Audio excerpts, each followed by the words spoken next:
नमस्कार. आपल्या यूट्यूब चॅनलमध्ये पुन्हा एकदा सगळ्यांचं स्वागत आहे. या जिल्ह्यातील शेतकऱ्यांचे वीज बिल माफ आहेत. बघा, जून महिन्याच्या याद्या जाहीर झाल्या. या संदर्भातली बातमी आहे, अपडेट आहे. त्यामुळे चॅनलवरती नवीन असाल तर चॅनलला सबस्क्राईब करा, जेणेकरून अशाच बातम्यांचे अपडेट तुम्हाला वेळोवेळी मिळत राहतील. गेल्या वर्षी मोठ्या प्रमाणावरती पावसाचा खंड पडल्यामुळे बीड जिल्ह्यातील काही भागांमध्ये दुष्काळ सदृश परिस्थिती निर्माण झाली होती. अशा वेळी शेतकरी बांधवांना मदत करण्यासाठी राज्य शासनानं पुढाकार घेतला असून बीड जिल्ह्यातील शेतकऱ्यांना विविध सवलती जाहीर केल्या होत्या. वीज बिलामधून 33% सवलत. यावेळी शासनाने बीड जिल्ह्यातील शेतकऱ्यांच्या वीज बिलामध्ये 33% सवलत देण्याचा निर्णय घेतला आहे. या निर्णयामुळे जिल्ह्यातील 1,83,282 शेतकऱ्यांना प्रत्यक्ष लाभ मिळणार आहे. या सवलतीसाठी शासनाकडून 28,40,00,000 रुपयांची तरतूद करण्यात आली आहे. बीड जिल्ह्यातील बीड, पाटोदा, आष्टी, माजलगाव, केज, परळी आणि शिरूर या तालुक्यातील 16 महसूल मंडळामधील शेतकरी या वीज बिल सवलतीचा लाभ घेऊ शकतील. शासनाच्या या निर्णयामुळे दुष्काळग्रस्त भागातील शेतकऱ्यांना थोडासा दिलासा मिळणार आहे.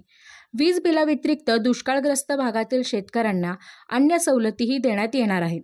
केंद्र सरकारच्या पथकाने केलेल्या पाहणीनुसार बीड जिल्ह्यातील 16 महसूल मंडळांमध्ये 75% कमी पाऊस झाल्याचे निदर्शनास आले होते. त्यामुळे या भागातील शेतकऱ्यांना शासनाकडून विविध सवलती जाहीर करण्यात आल्या आहेत. दुष्काळामुळे शेतकऱ्यांचे मोठ्या प्रमाणावरती नुकसान झाले आहे. अशा वेळी शासनाकडून शेतकऱ्यांना विविध सवलती देऊन त्यांना दिलासा देण्याचा प्रयत्न करण्यात येत आहे. वीज बिल सवलतीसह शेतकऱ्यांना पीक विमा, कर्जमाफी आणि अन्य सवलती देण्यात येणार आहेत. त्यामुळे शेतकरी बांधवांना थोडीसा निराळा आणि विश्वास वाटला आहे.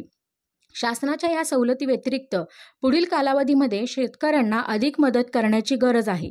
शेतकऱ्यांना नवीन तंत्रज्ञान, पीक संवर्धन, बियाणे आणि खते यासाठी अनुदान देण्याची गरज आहे. शिवाय शेतकऱ्यांना दिलेल्या कर्जाची परतफेड करण्यासाठी शासनाने पुढाकार घ्यावा. निसर्गाच्या लहरीमुळे शेतकऱ्यांचे प्रचंड नुकसान होते. अशा वेळी शेतकऱ्यांना आर्थिक आणि प्रोत्साहनपर मदत करणं गरजेचं आहे.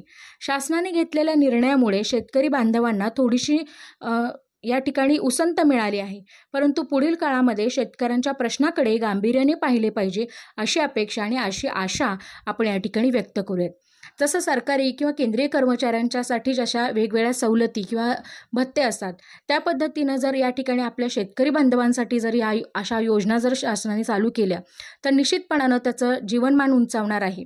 आणि त्याच्या घरामध्ये या ठिकाणी काय होणार आहे, शेती संदर्भातलं जे काही अवेअरनेस आहे, अपडेट आहे, ते वाढणार आहे. आय होप की तुम्हाला हा व्हिडिओ माहितीपूर्ण वाटला असेल. तर निश्चित व्हिडिओला लाईक करा, शेअर करा आणि नवीन असाल तर चॅनलला सबस्क्राईब करा. धन्यवाद.